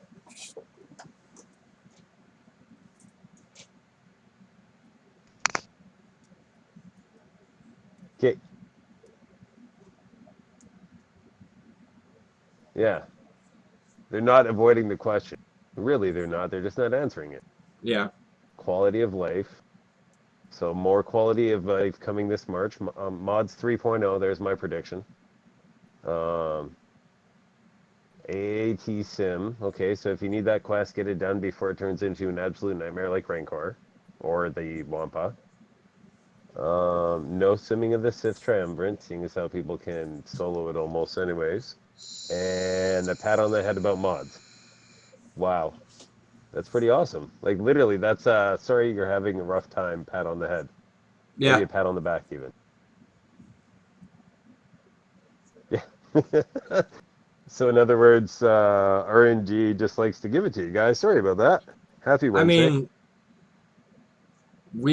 me and Dagger have both said this multiple times. It's literally about the quantity. Narrow your standards a little bit. Might help you get better mods. Well, It's really about the quality or quantity. Not. That's exactly what I've been doing. Like, almost the same time that Dagger said, I stopped farming mods, turned around, started farming salvage. Oh, I'm doing the same and thing. then started a massive remodding process that I did on my YouTube channel there. I think I started just before this last GAC, and I'm almost ready to start fully modding because I finally rolled up a whole bunch. And out of all this, like I had over 400 salvage of everything. I think I've got 3 mods. Now, that being said, one of them rolled a 21, so I mean, I'm not complaining. But that's an awful lot of time before you ever get near above 15 speed on something. Like, a solid month's farming one type of mod and only rolling up, like unveiling everything, all your grays to 12s, you know, blues to 9s, etc., green to 9, whatever. And then only doing the ones like, if you know that defense always rolls, don't ever roll a mod that has defense, exactly. even if it looks like it's good speed. Now, that depends on how into it you are. If you are truly, I am all about mods, you're going to roll that even though you shouldn't, because that's what you're doing. The more you roll, the more you pull. Exactly what you said. The more quantity you push, the sooner you're going to get something worthwhile. Exactly. But if you want to do that in any kind of speed, whip out your credit card. Yep. Or get good. Start placing higher in Well, arena. you know, some people view that as the same thing. Isn't that what the hyperdrive bundle is? Oh, God. I don't even want to discuss that. Jesus. Moving on. Without Dagger, we truly won't have a proper discussion. Come on. Yeah, right. This next question actually is something I want brought to the game because we've all done it. We all will do it, continue to do it until it's fixed. Can you add a feature where officers can remove squads from territory wars? You know that one guy, every territory war, he places a Gear 9 frickin' Kylo Ren. But it's got the Zeta on it, so he thinks it's okay. But all the rest of the characters are like Gear 11. That is not okay. Don't place... We actually, 2 territory wars ago, one guy had his phone stolen by his brother, and his brother placed his entire roster in the top front sector. Almost filled the whole thing with his roster. The funny thing was they cleared the bottom and then got stuck on 2 of his teams up top because they didn't quite make sense. Malik was in a really weird spot. They got caught on those 2 teams and stalled out, and we won. What in Like, the hell? Oh my goodness. we can It's, okay, sure, that works. Yikes. Oh. But it would be nice to be able to remove teams, because that's not going to happen ever again. It's not just from territory wars. We've all done it in GAC too. I accidentally put. Oops, that's the wrong Falcon. Yeah, exactly. Well, I haven't done that. But I think we've all done it. Like I put, not thinking that this was quite a few JACs ago. I put Bosk with Darth Revan, and the funny thing is it actually held one battle. So I can't really complain. But we need to be able, and this goes back, so in GAC we also need the leave button, like we have in Territory Wars.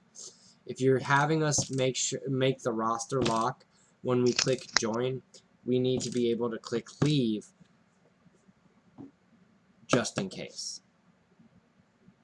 Yeah, it'd be nice, because I know that I auto-joined a GAC because I missed one once before. And, if that button's there, you hit that button because it's safe.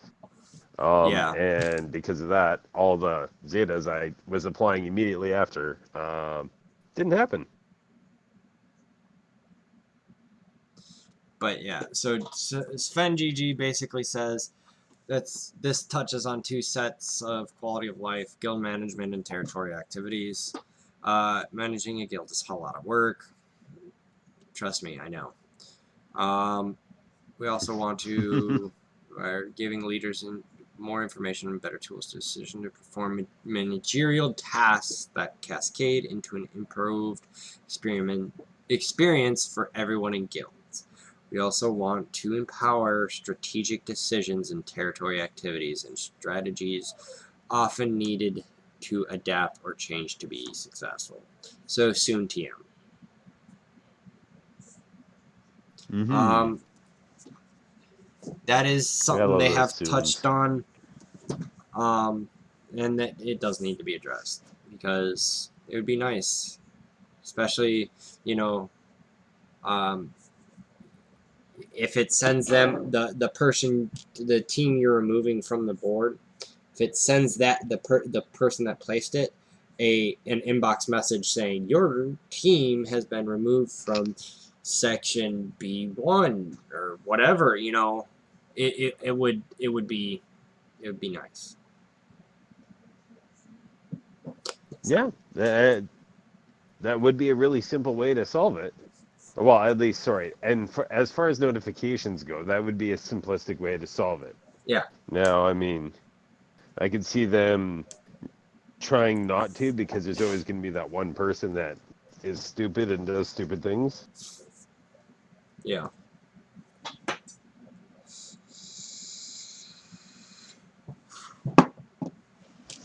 So yeah, fun the next question, there basically the answer is no. They have no intention of creating a feature to refund materials. Sorry, get good. With the new, oh god, I don't know. I really don't want to read this one, but it should be addressed. With the new Hyperdrive bundle coming to advance players to level 85, what will be done to assist new free-to-play players? It seems that if this is added with the current pace of leveling, it will create a far larger barrier of entry for new players than ever before, due to allowing anyone who pays for the bundle to get months, if not more, ahead of a new player who cannot. I know ultimately free-to-play games need to bring in new spenders, but But if the actual free-to-play community is driven out in the process, it's still bad for the overall health of the game. Yeah, the hyperdrive bundle, Yeah. it makes my head hurt, but I get it. I get why they're creating it, because they wanna, because episode 9 is going to bring in more people, plain and simple.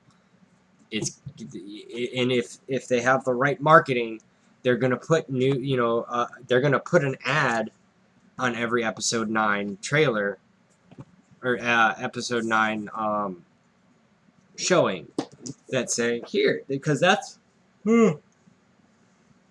shit. I joined in 2015. I have been playing the game for 4 years, or almost going on 4 years. I downloaded swgoh when I was sitting at the theaters, because they had I don't remember the ad, but it had collect a variety of different Star Wars characters, blah blah blah. I've always been kind of into quote unquote card collecting games and strategy, and I downloaded it. Now, the first couple years I was extremely casually playing. Now I'm, ta-da, a regularly first in arena player. But Yeah. it took months and months to get to, or if I remember correctly, it took me about probably about 3 months to actually get to level 85, I think. I want to say. I don't remember. I don't remember. I did it not long ago. Well, a year and a half ago. It takes 3 to 6 months depending on how hard you push through it. Yeah. I mean, And so I mean that it changed a little bit since then. I'm almost 4.5 million, coming up on it rather quickly. I'll probably be Division 1 next GAC, so the fun begins. I'm 4.5 million, and so Warrior's Scissorman account has been, it's like almost exactly a year now, isn't it? On which one? Warrior's Scissorman account. He's almost there. And He's so insanely close to it. It's because he started it. I want to say he might have started it in January. So, Yeah. he's been around, the Scissorman account's been out for 11 months, and he's already pushing like 2 million GP. He's at week 46. That was yesterday or the day before. Oh wow, oh yeah. So yeah, he's about mid-January. Okay. 6 away. So. And yeah, he's doing amazing things now. He's definitely showing off the best possible way you could have been running your account. Oh, absolutely. Now using all the best choices with the best guild he could have been in. I mean, and yes, that's an awful lot of things to line up, and the average player won't be able to do that. Yeah, But, they're not going to be able to get placed into a heroic Sith or guild right away. Does that help? And absolutely. That's true. Oh, it makes a huge difference. I mean, that's what my other account did. It was supposed to stay in a low one and grow, but it grew. I moved into a real guild, and it moved so fast that I had Trey at 7 stars before I even had a chance to farm Nihilus and Zion. It was ridiculous. Yeah, and that happens. Ladypool started an account back in, I think it was March. And I got her placed in I had her placed in a heroic Sith guild inside my alliance. She was, I mean, basically a ticket hog, but she participated, followed directions. She had unlocked Treya, Han, and GK by the time she was coming up on level 85. So basically what I'm getting at is the catch-up mechanics are there. This bundle is just it's another way to milk early spenders. Or if you're an old like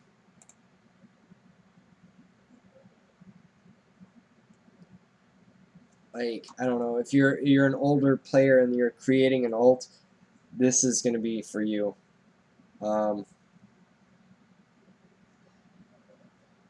So it's I don't like it.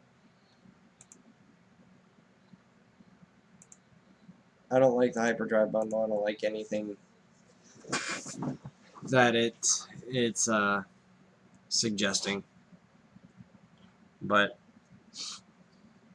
okay, so next question. When we receive the in-game message that our guild has started a raid, can we, instead of the go button, get an option to just simply join the raid? Interesting idea. We'll add it to the QOL backlog. Sure.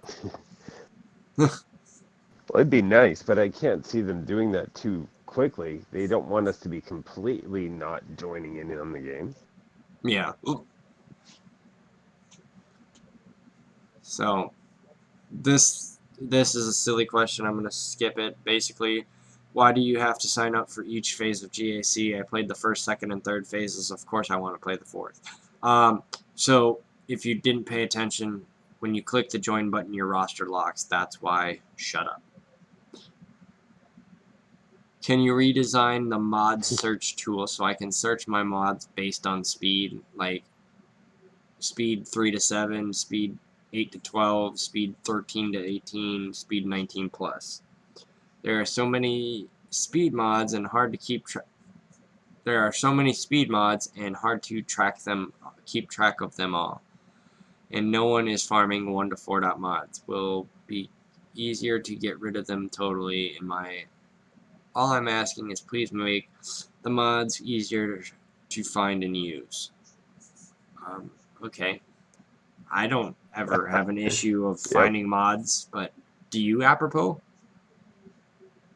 Finding mods? Yeah. If you use the search filter correctly, it gets a lot easier. But I don't know. I've just learned to live with the tools that we got in game. It's when searching for those mods to slice up, you can't just leave it as a generic search for everything. You got to reduce it down to 5 dot. Then you got to go to whatever color you're looking for. I think that's basically the short way to get to what they're looking for there. No, that's not going to help you with all the gold. Hey, don't show my posts on. What are you doing? I type like a monkey. Don't show my posts. And yeah, finding the exact mod you want can be difficult. That's something Dan's pointing out on the side there. But if you want to find just one thing, it's a pain in the butt. If you're looking for ways to find things to roll up, there are ways to work around it, but it's easier than it used to be, so I don't want to complain, but there are definitely ways it could get easier. Yeah. So, Sven basically says enhanced filtering and sorting for all inventories and lists is in consideration for quality of life work. These user interfaces are already some of the most information and option dense screens we have. So adding all the desired functionality is more a redesign than an addition. Oh, shit. Yeah. And like Dan said, it's impossible with the current UI to find something truly specific. And that's, if they added a find button in there, what if they added a find between X and X, and then you choose whether it's a primary or secondary of this? For example, looking for 100 offense. Yeah, Dan, I was already working on it. Don't type at me while I'm talking. That's funny, actually, because of the lake. You wouldn't know that. But to find something that's 100 offense with 10 speed, specifically, would be a pain in the butt. But even if we had just the one search filter of 100 offense, we can do sort by speed, find that speed offense thing. But we need that search filter. Just that one search by one string of text. I get that it gets complicated when you add too much in there. Search by 100, primary or secondary, offense. Boom. That would make life a lot easier. Sweetheart, go lay down and go to sleep. Lay down with Can Go lay with mommy. is he gonna? Are they gonna sleep like a conehead standing up?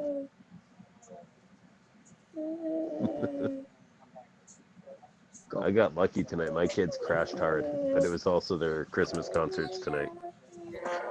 Give me a minute. Give me a minute. So, basically, the next couple questions, when are we getting more quality of life updates? Soon TM. Can there be a way to leave and rejoin GAC or otherwise decide when to lock your roster? Being discussed, no plans occurred, client release. When one of your characters has an ability that is stacking, please can you add something to the battle UI, possibly over the skill in the bottom right that shows how many stacks it has accumulated. So I don't understand this, because this is probably coming from the same person that said, "Oh, can we be able to toggle the massive buffs from the Jedi Revan meta?" Oh, they want to have their screen swamped? That's what I'm getting from this. Like, they want, so basically, like, in the raid, when you're fighting like Scion, you have the stacks of pain. They want that. They want like something like that where it shows the stack, how many stacks they have. It's silly. Just to grab a random example of like Nest, she gets a stacking protection. That's a bad example. Somebody who uses stacking offense, their offense stacks every time they do something. It'd be nice to know how high the stack they got by the end of the fight, like Finn, whether he's stacking up some outrageous stacks. That'd be really neat to know, and it'd be really big for those number crunchers out there. But for the people who aren't really desperate to know the exact numbers behind it, I don't think it's necessary, as much as it'd be really cool to see, hey, look, your B1 might have got 100 stacks, but, my Finn had 150 stacks of offense or whatever. Yeah. That's how I read that. I don't know if that's the same way you're reading that.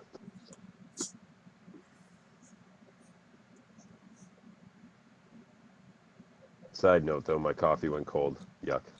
Gross. I hate cold coffee. Yeah. I'm just trying to sit here and able to read Discord and YouTube chat at the same time, if anybody happens to speak. Oh my goodness, was that the end of it? I kind of skipped over the mechanics and balance of it.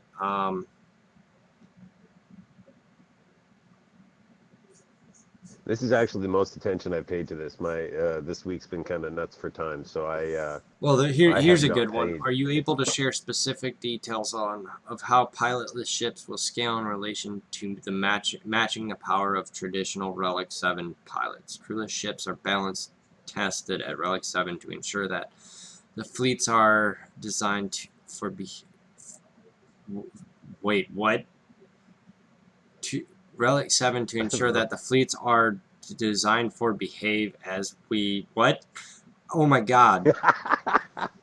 Oh my god, that's killing my head. I thought my grammar was bad. Oh, what the fuck is that? Okay, so they are balance tested at Relic 7 to ensure that the fleets are designed to behave as we want them to at this level. Jesus. Oh my god. Punctuation is handy. reading grammar, Even better. English, motherfuckers. Do you speak it? I'm rather looking forward to, when I have the chunk of time, my putting the God. RSG live stream rendition on and just listening to them go crazy. Oh, with this it is stuff. so fun. You have to. I enjoyed it last It's the month. only way I'll actually pay attention to every question, because Yeah. that's more than I like going over the important bits. That's the parts that I want to know. The other part, I don't mind the ceremony. Yeah. Anyways, What else was now that I interesting? got through that bad grammar, this involves a lot of wizardry done to their stats and how they improve, but suffice it to say that if the relic cap goes up, we'll need to address the issue. Wow. So, if the relic cap goes up, quote unquote, if, expect relics to increase. That's what I got out of that. Well, and didn't they say that for the crewless ships, star levels 5, 6, and 7 are what drive the relic powers up for them? That's actually part of the reason why I was trying to push for 6-star on that last Galactic Chase. Yeah. And to Dan tagged you on this one. To quote Macias, can they Yes. hire one English major for their communications? And I agree. I mean, even if they just get a temp, they might be able to go home at lunch and let the temp take care of the grammar. Hey, Jesus fuck. I went cross-eyed 3 times trying to read that damn sentence. It's Yeah, not I don't that blame you. hard. Are you sure English is hard? Yeah, I mean, if you ask Ladypool. Or I think you meant your eyes uncrossed reading it. But, yeah, a lot of the mechanic stuff is, I don't want to get into it right now. They go into long-winded answers. And What are we asking me? I'm going to, I'm getting ready to go to bed. It's 11 o'clock, so. At this current time, we are actually going to stop, drop, and close up shop. As I announced as I announced in the beginning of the stream, me and Dagger are both participating in challenges for RSG's ACS run. Please follow the link provided in the description down there, in the live chat, what have you, or in many of the Discord servers I posted the link to this video in.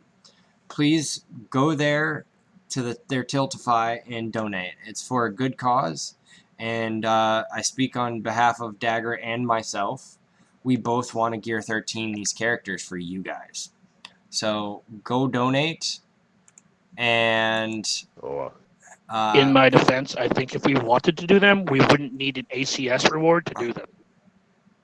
No, this is So, this. Oh, we want to do them. This is just helping us speed it up. oh my goodness, Phoenix and bounty hunters. Yep. Oh my.